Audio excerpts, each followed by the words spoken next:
ನಮಸ್ಕಾರ ಸ್ನೇಹಿತರೆ. ಕಡೆಗೂ ಬಿಜೆಪಿಯ ಬಣ ಬಡಿದಾಟಕ್ಕೆ ಬಿಜೆಪಿ ಹೈಕಮಾಂಡ್ ಫೈನಲ್ ಸೊಲ್ಯೂಷನ್ ಹುಡುಕಿ ಬಿಟ್ಟಿದೆ. ರಾಜ್ಯಾಧ್ಯಕ್ಷರ ಸ್ಥಾನಕ್ಕೆ ಅಚ್ಚರಿಯ ಅಭ್ಯರ್ಥಿನ ಫೈನಲ್ ಮಾಡ್ತಾ ಇದೆ. ಯತ್ನಾಳ್ ಬಣ ಮತ್ತು ವಿಜಯೇಂದ್ರ ಬಣ ಎರಡಿದಾವೆ. ಇತ್ತ ಕಡೆ ಯತ್ನಾಳ್ ಬಣಕ್ಕೂ ಶಾಕ್ ಕೊಟ್ಟಿದೆ, ಆ ಕಡೆ ವಿಜಯೇಂದ್ರ ಬಣಕ್ಕೂ ಶಾಕ್ ಕೊಟ್ಟಿದೆ. ಇಲ್ಲಿ ಎಲೆಕ್ಷನ್ ರಿಸಲ್ಟ್ ನ ನಂತರ ಬಿಜೆಪಿ ಒಳವಲಯದಲ್ಲಿ ಭಾರಿ ಬೆಳವಣಿಗೆಗಳಾಗಿದೆ.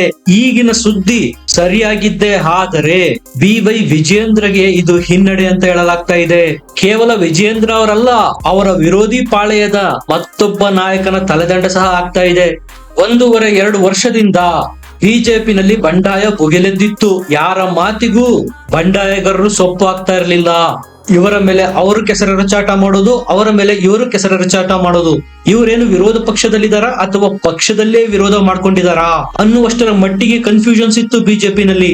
ಇಲ್ಲಿ ಎಲೆಕ್ಷನ್ ರಿಸಲ್ಟ್ ನಂತರ ಹೈಕಮಾಂಡ್ ಸಹ ಫ್ರೀ ಆಗಿದೆ. ಅದರ ಪರಿಣಾಮ ಎರಡೂ ಬಣಕ್ಕೆ ಹೈಕಮಾಂಡ್ ನಿಂದ ಶಾಕಿಂಗ್ ಸುದ್ದಿ ಬರ್ತಾ ಇರೋದು. ಕೇವಲ ರಾಜ್ಯಾಧ್ಯಕ್ಷ ಹುದ್ದೆಯ ಬದಲಾವಣೆ ಅಷ್ಟೇ ಅಲ್ಲ, ಇನ್ನೂ ಒಂದರ ಬದಲಾವಣೆ ಆಗ್ತಾ ಇದೆ. ನಿಜಕ್ಕೂ ಈಗ ಬಿ.ವೈ. ವಿಜಯೇಂದ್ರ ಬಣಕ್ಕೆ ಶಾಕ್ ಕಾದಿದ್ಯಾ ಅಥವಾ ಯತ್ನಾಳ್ ಬಣಕ್ಕೆ ಶಾಕ್ ಕಾದಿದ್ಯಾ? ಇಲ್ಲಿಯ ತನಕ ಸದ್ದು ಮಾಡ್ತಾ ಇದ್ದ ಯತ್ನಾಳ್ ಅವರು ಇದ್ದಕ್ಕಿದ್ದಂತೆ ಸೈಲೆಂಟ್ ಆಗ್ತಾ ಇರೋದು ಯಾಕೆ? ಮಾಜಿ ಸಿಎಂ ಬೊಮ್ಮಾಯಿ ಅವರ ನಡೆ ಏನಿರ್ಬೋದು? ಒಂದಲ್ಲ ಎರಡಲ್ಲ 3 ಹೆಸರುಗಳು, ಅಚ್ಚರಿಯ ಹೆಸರುಗಳು ಈಗ ಶಿಫಾರಸಿನಲ್ಲಿದ್ದಾವೆ. ನಿಜಕ್ಕೂ ಬಿಜೆಪಿ ಒಳವಲಯದಲ್ಲಿ ಏನಾಗ್ತಾ ಇದೆ, ಯಾರಾಗಬಹುದು ರಾಜ್ಯಾಧ್ಯಕ್ಷರು, ಎಲ್ಲದರ ಬಗ್ಗೆ ಮಾಹಿತಿ ಕೊಡ್ತೀನಿ. ದಯಮಾಡಿ ಚಾನಲ್ ನ ಸಬ್ಸ್ಕ್ರೈಬ್ ಮಾಡಿ, ಲೈಕ್ ಮಾಡಿ. ಸ್ನೇಹಿತರೆ, ರಾಜ್ಯಾಧ್ಯಕ್ಷ ಪಟ್ಟದ ಕುಸ್ತಿ ಈಗ ಯತ್ನಾಳ್ ಬಣದ ತಲೆದಂಡದೊಂದಿಗೆ ಮತ್ತು ವಿಜಯೇಂದ್ರ ಬಣದ ತಲೆದಂಡದೊಂದಿಗೆ ಮುಕ್ತಾಯ ಆಗೋ ಮುನ್ಸೂಚನೆಗಳು ಕಾಣ್ತಾ ಇದ್ದಾವೆ. ಈ ಹಿಂದೆ ಕೇಂದ್ರ ಸಚಿವ ವಿ ಸೋಮಣ್ಣ ಅವರ ಹೊಸ ಮನೆಯ ಗೃಹ ಪ್ರವೇಶದ ನೆಪ ಒಡ್ಡಿಕೊಂಡು ಯತ್ನಾಳ್ ಬಣದ ನಾಯಕರು ఢಿಲ್ಲಿನಲ್ಲಿ ಠಿಕಾಣೆ ಹೂಡಿದ್ರು. ಎರಡೂ ಬಣದವರು ಸಭೆ ಮೇಲೆ ಸಭೆ ನಡೆಸ್ತಾ ಇದ್ರು. ಶಿಸ್ತು ಸಮಿತಿಯವರು ಯತ್ನಾಳ್ರಿಗೆ ನೋಟಿಸ್ ಸಹ ಜಾರಿ ಮಾಡಿದ್ರು. 3 ದಿನ 72 ಗಂಟೆಗಳ ಡೆಡ್ ಲೈನ್ ಕೊಟ್ಟು ಫೆಬ್ರವರಿ 13 ಕಡೆಯ ದಿನ ಅದ್ರೊಳಗೆ ಉತ್ತರ ಕೊಡಬೇಕು ಅಂತ ಸೂಚನೆ ಕೊಟ್ಟಿತ್ತು ಹೈಕಮಾಂಡ್. ಸ್ನೇಹಿತರೆ, ನಿಮಗೆ ಗೊತ್ತು, ರಾಜ್ಯ ಬಿಜೆಪಿನಲ್ಲಿ 3 ಗುಂಪುಗಳಿದಾವೆ. ಒಂದು ಯತ್ನಾಳ್ ಬಣ, ಇನ್ನೊಂದು ಬಿ.ವೈ. ವಿಜಯೇಂದ್ರ ಅವರ ಬಣ, ಮತ್ತೊಂದು ತಟಸ್ಥ ಬಣ. ಈಗ ತಟಸ್ಥ ಬಣದ ಆಕ್ಟಿವಿಟೀಸು ಜಾಸ್ತಿ ಆಗ್ತಾ ಇದೆ. ಅದರಲ್ಲೂ ಬಸವರಾಜ ಬೊಮ್ಮಾಯಿ ಅವರ ನಡಾವಳಿಗಳು ತೀವ್ರ ಕುತೂಹಲಕ್ಕೆ ಕಾರಣ ಆಗಿರೋದು. ಅಧಿಕಾರದಲ್ಲಿ ಯಾರೂ ಮಿತ್ರರಲ್ಲ, ಯಾರೂ ಶತ್ರುಗಳಲ್ಲ ಅನ್ನೋದಕ್ಕೆ ಇದೇ ಎಕ್ಸಾಂಪಲ್. ಯಾವ ಯಡಿಯೂರಪ್ಪನವರು ಬೊಮ್ಮಾಯಿ ಅವರನ್ನ ಸಿಎಂ ಮಾಡಿದ್ರು, ಅದೇ ಬೊಮ್ಮಾಯಿ ಈಗ ಯಡಿಯೂರಪ್ಪ ಬಣಕ್ಕೆ ಕೈ ಕೊಟ್ಟು ತಟಸ್ಥವಾಗಿ ಗುರುತಿಸಿಕೊಂಡಿದ್ದಾರೆ. ಅಷ್ಟೇ ಅಲ್ಲದೆ ಪಕ್ಷದ ರಾಜ್ಯಾಧ್ಯಕ್ಷ ಸ್ಥಾನದ ಮೇಲೆ ಈಗ ಬೊಮ್ಮಾಯಿ ಕಂಡಿದೆ. ಇದಕ್ಕೆ ಪುಷ್ಟಿ ಕೊಡುವಂತೆ ಬಸವರಾಜ ಬೊಮ್ಮಾಯಿ ಅವರ ಮನೆಯಲ್ಲಿ ಕೆಲವೊಂದಿಷ್ಟು ಶಾಸಕರು ಸೇರಿ ಊಟದ ನೆಪದಲ್ಲಿ ಸಭೆ ಮಾಡಿದ್ರು. ಅದರಲ್ಲಿ ಆರ್ ಅಶೋಕ್ ಅವರು ಸಹ ಭಾಗವಹಿಸಿದ್ರು. ಏನ್ ಇಂಡಿಕೇಶನ್ಸ್ ಕೊಡುತ್ತೆ ಇದು? ಆರ್ ಅಶೋಕ್ ಅವರು ಈಗ ಆಲ್ರೆಡಿ ಪ್ರತಿಪಕ್ಷದ ನಾಯಕರಾಗಿದ್ದಾರೆ. ಅವರಿಗೆ ರಾಜ್ಯಾಧ್ಯಕ್ಷ ಹುದ್ದೆ ಮೇಲೆ ಯಾವುದೇ ಕಣ್ಣಿಲ್ಲ. ಆದರೆ ಊಟದ ಸಭೆಯಲ್ಲಿ ಭಾಗವಹಿಸಿರೋದ್ರಿಂದ ಬೊಮ್ಮಾಯಿಗೆ ಬೆಂಬಲ ಇದೆಯಾ ಅಶೋಕ್ರದ್ದು? ಇದು ಹೇಗಾಗುತ್ತಪ್ಪ ಅಂದ್ರೆ, ಇಬ್ಬರ ಜಗಳ 3ನೇವನಿಗೆ ಆಯಾ. ಹೈಕಮಾಂಡ್ ಸಹ ಮನಸ್ಸು ಮಾಡಿದಂತಿದೆ. ವಿಜಯೇಂದ್ರ ಬಣದವರಿಗೆ ಮಣೆ ಹಾಕಿದ್ರೆ ಯತ್ನಾಳ್ ಬಣಕ್ಕೆ ಕೋಪ, ಯತ್ನಾಳ್ ಬಣದವರಿಗೆ ಮಣೆ ಹಾಕಿದ್ರೆ ವಿಜಯೇಂದ್ರ ಬಣಕ್ಕೆ ಕೋಪ.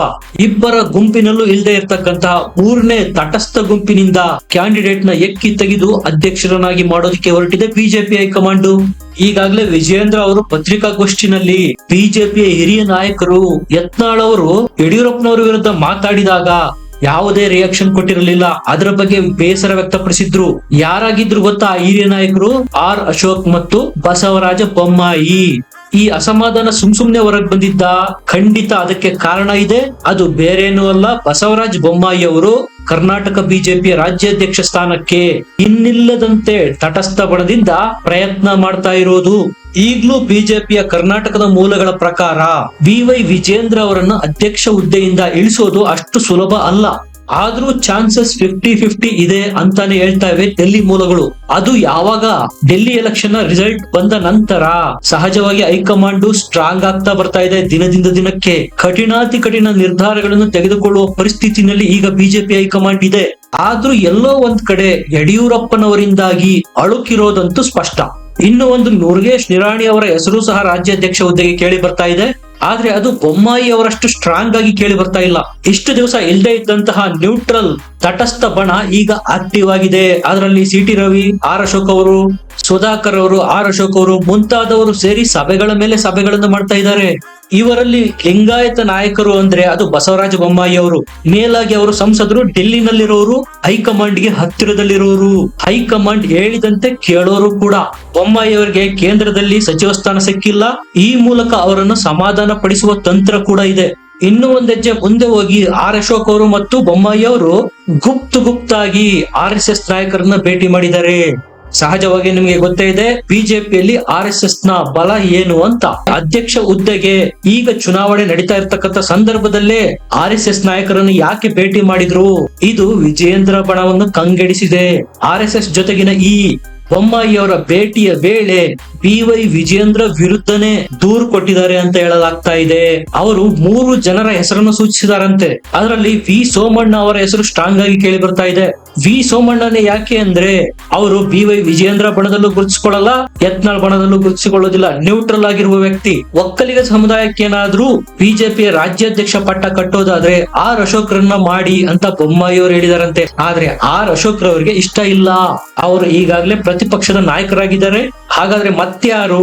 ಇನ್ನೂ ಒಂದ್ ಹೆಸರು ಬೊಮ್ಮಾಯಿ ಕೊಟ್ಟಿರೋದು CT ರವಿ ಅವರು. ಇಲ್ಲೇ ಟ್ವಿಸ್ಟ್ ಇರೋದು, CT ರವಿ ಅವರು ಅಧ್ಯಕ್ಷರಾಗೋದಿಕ್ಕೆ ಒಂದೇ ಸಮುದಾಯಕ್ಕೆ 2 ಪ್ರಬಲ ಹುದ್ದೆಗಳನ್ನು ಕೊಡೋದಕ್ಕೆ ಆಗೋದಿಲ್ಲ. ಅಶೋಕ್ ಅವರು ಈಗಾಗಲೇ ಪ್ರತಿಪಕ್ಷದ ನಾಯಕರಾಗಿರೋದ್ರಿಂದ. ಇನ್ನು ಬಿಜೆಪಿಯ ಮೂಲಗಳಿಂದ ಕೇಳಿ ಬರ್ತಾ ಇರುವ ಸುದ್ದಿ, ಪ್ರತಿಪಕ್ಷದ ನಾಯಕರಾಗಿ ಆರ್ ಅಶೋಕ್ ಅವರು ಸಮರ್ಥವಾಗಿ ಕೆಲಸ ಮಾಡ್ತಾ ಇಲ್ಲ. ಆದ್ರೆ ಅವ್ರನ್ನ ಬಿಟ್ರೆ ಮಾಡೋದಾದ್ರೂ ಯಾರನ್ನ? ಯತ್ನಾಳ್ ಅವರನ್ನ ಪ್ರತಿಪಕ್ಷದ ನಾಯಕರನ್ನಾಗಿ ಮಾಡೋದಕ್ಕೆ ವಿಜೇಂದ್ರ ಬಣ ಒಪ್ಪಲ್ಲ. CT ರವಿ ಅವರನ್ನ ಪ್ರತಿಪಕ್ಷದ ನಾಯಕರನ್ನಾಗಿ ಮಾಡೋದಿಕ್ಕೆ ಅವರು ಮೇಲ್ಮನೆಯ ಸದಸ್ಯರು. ಈಗಾಗಲೇ ಮೇಲ್ಮನೆಯಲ್ಲಿ ನಾರಾಯಣ ಸ್ವಾಮಿ ಅವರು ಪ್ರತಿಪಕ್ಷದ ನಾಯಕರಾಗಿದ್ದಾರೆ. ಮೇಲಾಗಿ ದಲಿತ ಸಮುದಾಯಕ್ಕೆ ಸೇರಿದವರು, ಅವರನ್ನು ಅಲುಗಾಡಿಸೋದಿಕ್ಕೆ ಸಾಧ್ಯ ಇಲ್ಲ. ಇಲ್ಲಿ ಚಾನ್ಸಸ್ ಜಾಸ್ತಿ ಯಾರಿಗೆ ಬರುತ್ತಪ್ಪ ಎಲ್ಲಾ ಆಂಗಲ್ ಇಂದ, ಜಾತಿ ಆಂಗಲ್ ಇಂದ ನೋಡಿದ್ರೆ ಅಂದ್ರೆ ಮತ್ತೆ ಬಿಜೆಪಿಯ ರಾಜ್ಯಾಧ್ಯಕ್ಷ ಸ್ಥಾನ ಲಿಂಗಾಯತ ಸಮುದಾಯಕ್ಕೆ ಕೊಡ್ಬೇಕಾಗತ್ತೆ. ಇಲ್ಲಿ ಬಸವರಾಜ ಬೊಮ್ಮಾಯಿ ಅವರ ಆಟ ಸಹ ಇದೆ. ಒಕ್ಕಲಿಗ ಸಮುದಾಯದಿಂದ ಆರ್ ಅಶೋಕ್ ಅವರು, CT ರವಿ ಅವರು, ಲಿಂಗಾಯತ ಸಮುದಾಯದಿಂದ ವಿ ಸೋಮಣ್ಣ ಅವರ ಹೆಸರನ್ನು ಪ್ರಸ್ತಾಪ ಮಾಡುವ ಮೂಲಕ ಅವರ ಬೆಂಬಲವನ್ನು ಗಳಿಸಿ ಕೊನೆಗೆ ಆ ಅಧ್ಯಕ್ಷ ಹುದ್ದೆಗೆ ನಾನೇ ಕೂರೋದು. ಇದು ಬೊಮ್ಮಾಯಿ ಅವರ ಮಾಸ್ಟರ್ ಪ್ಲಾನ್. ಅದ್ಯಾಕೋ ಏನೋ ಗೊತ್ತಿಲ್ಲ, ಬಿಜೆಪಿಯ ಒಳವಲಯಗಳಿಗಿಂತ ಕಾಂಗ್ರೆಸ್ನವರಿಗೆ ಬಿಜೆಪಿಯಲ್ಲಿ ಏನಾಗುತ್ತೆ ಅನ್ನೋದ್ರ ಬಗ್ಗೆ ಜಾಸ್ತಿ ಇನ್ಫಾರ್ಮೇಶನ್ಸ್ ಇದ್ದಂಗಿದೆ. ನಾನು ಹೇಳ್ತಾ ಇರೋದು ಲಕ್ಷ್ಮಣ್ ಸವದಿ ಅವರ ಬಗ್ಗೆ. ಸವದಿ ಅವರು ಹೇಳ್ತಾರೆ, ಬಿಜೆಪಿಯಲ್ಲಿ ನನಗೆ ಬಂದಿರತಕ್ಕಂತ ಇನ್ಫಾರ್ಮೇಶನ್ ಪ್ರಕಾರ ಕೇವಲ ಬಿಜೆಪಿ ರಾಜ್ಯಾಧ್ಯಕ್ಷರು ಬದಲಾವಣೆ ಆಗಲ್ಲ, ಜೊತೆಗೆ ವಿರೋಧ ಪಕ್ಷದ ನಾಯಕರು ಸಹ ಬದಲಾವಣೆ ಆಗ್ತಾರೆ ಅಂತಾರೆ ಲಕ್ಷ್ಮಣ್ ಸವದಿ. ಇನ್ನೊಂದ್ ಕಡೆ ಸಾಕಷ್ಟು ಬಾರಿ ಪ್ರಯತ್ನ ಮಾಡಿದ್ರು ಸೋಲುಗಳು ಬೆಂಬಿಡದೆ ಪಿ ಶ್ರೀರಾಮುಲು ಅವರನ್ನು ಕಾಡ್ತಾ ಇದೆ. ಈಗ ಖಾಲಿ ಕೂತಿದ್ದಾರೆ. ಅವರು ಸಹ ನಾನು ಒಂದ್ ಕೈ ನೋಡೇ ಬಿಡೋಣ ಅಂತ ಅಧ್ಯಕ್ಷ ಗಾದಿ ಮೇಲೆ ಕಣ್ಣಿಟ್ಟಿದ್ದಾರೆ. ಯಡಿಯೂರಪ್ಪ ಅವರ ಆಶೀರ್ವಾದ ನನ್ನ ಮೇಲಿದ್ರೆ ಅಧ್ಯಕ್ಷನಾಗಿ ಅವರ ಮನೆಯ ಮಗನ ರೀತಿ ಕೆಲಸ ಮಾಡ್ತೀನಿ, ಪಕ್ಷನ ಅಧಿಕಾರಕ್ಕೆ ತರ್ತೀನಿ ಅನ್ನುವಂತ ಮಾತುಗಳನ್ನು ಸಹ ಆಡಿದ್ದಾರೆ.